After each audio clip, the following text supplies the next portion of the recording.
మీకు ఏమి ఇచ్చినా కూడా మీరు తీసుకోకండి. అండ్ మీ పేరెంట్స్ సార్ వాళ్ళు చెప్పిన మాట విని బాగా చదువుకోండి.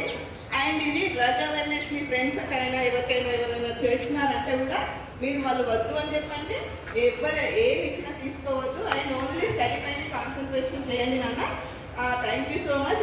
I bless you. అందరూ చాలా మంచి మార్క్స్ తెచ్చుకొని బాగా చదువుకొని మంచి వృత్తి రావాలని, ఎందుకంటే మీరే రేపటి దేశానికి వెన్నుముక, మీ పౌరులందరూ. అందుకోసమనే మీరు మీ పేరెంట్స్ మాట వినండి, సార్ వాళ్ళ మాట వినండి, బాగా చదువుకోండి. డ్రగ్స్ అనే భూతానికి దూరంగా ఉండండి. అన్నోన్ పర్సన్స్ కూడా నెంబర్స్ ఇవ్వద్దు, ఎవరికి ఏమి ఇవ్వద్దు చెప్పండి. Thank you so much.